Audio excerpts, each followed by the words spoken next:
欢迎收听大叔中文故事特辑啊！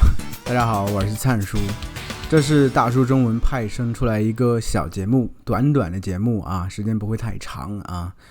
关于这个节目的缘起呢，其实是因为我儿子今年上小学2年级了，我们在考虑让他去阅读更多的这个故事啊等等啊，所以从这个学期开始呢，我每天都给他写一个短故事，1000字左右的吧。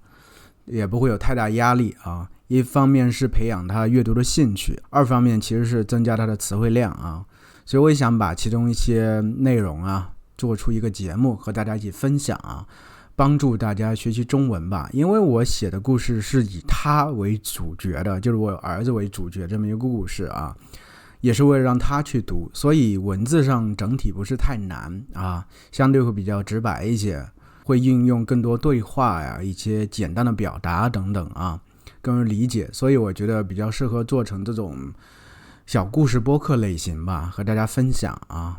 那么今天咱们的故事呢，就是拦路的狗啊。瑶瑶在上学的路上遇到了一只狗，一只不大不小的黄狗，她想绕开黄狗往前走，可是黄狗不让，瑶瑶往左，她就往左，瑶瑶往右，他就往右，接着黄狗还对着他汪汪汪地叫了几声，仿佛在说不许过去。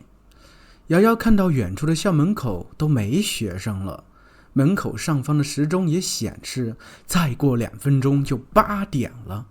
瑶瑶心里十分着急，她脑子里满是班主任批评她的画面。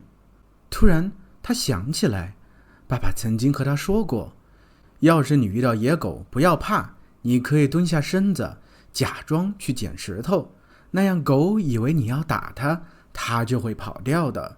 瑶瑶赶紧蹲下身子，黄狗看到瑶瑶蹲下身子，先是愣了一下，接着又汪汪汪地叫了几声，仿佛在说别犯傻了。可能是因为角度不一样，瑶瑶发现天空的颜色看起来有点绿，她很是困惑。就在这时，黄狗又汪汪汪地叫了几声，不过这回发生了一个神奇的现象，黄狗的嘴边突然出现了一个泡泡，就像那种你用泡泡机吹出来的泡泡，是透明的。瑶瑶看到泡泡里出现4小团黄色的东西，毛茸茸的，像是4只蜷缩的小狗。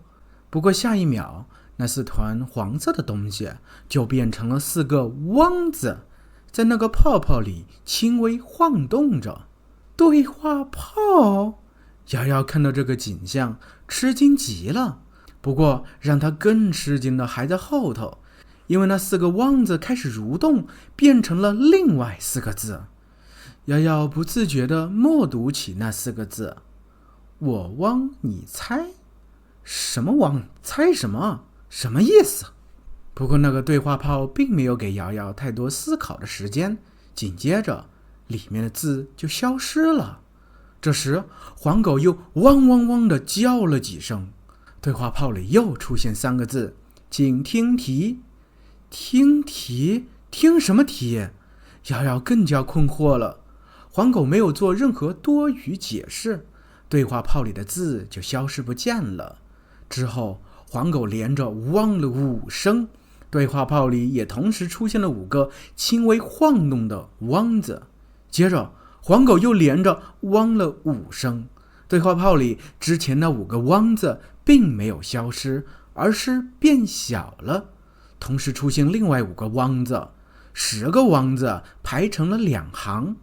这时瑶瑶突然反应过来，黄狗在喊叫的时候是有节奏的，不是随便乱喊的。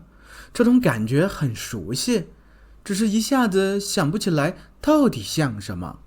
黄狗并不想给瑶瑶太多思考的时间，又汪了5声，又是新的一行汪字，3行汪了，这是什么啊？难不成这是啊？瑶瑶脑子里闪过一个念头，但是还没想清楚，黄狗又汪了5声，又是新的一行汪。没错，就是这个，他在念诗。瑶瑶突然想明白了，黄狗是在念诗，开心极了。可是他又抬头看了一眼对话炮里的4行望字，又变得十分沮丧。就算知道是诗，这怎么猜呀？瑶瑶盯着对话炮看了一遍又一遍，抬着头看，歪着头看，倒立着看，看来看去还是那4行望字。瑶瑶眼睛都看花了，也没看出个什么来。这时瑶瑶突然想起来，黄狗在说到第3行望的时候，他抬头看了看天空，在说第4行望的时候，他又低下了头，仿佛在想什么事情一样。抬头低头，这是什么意思？瑶瑶自言自语道。这时他瞥了一眼校门口的时钟，竟然还是8点差2分。怎么回事？难道时间静止了？瑶瑶吃惊极了。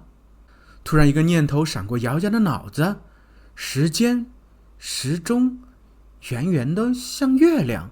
对，月亮。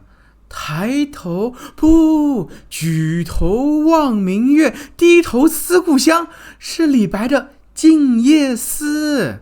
瑶瑶开心极了，坚定自信地念出了：床前明月光，疑是地上霜。举头望明月，低头思故乡。他一念完，那4行望字也变成了这首诗。紧接着黄狗突然消失了，校门口上方时钟的秒针重新开始走动。瑶瑶背着书包赶紧往校门口跑去。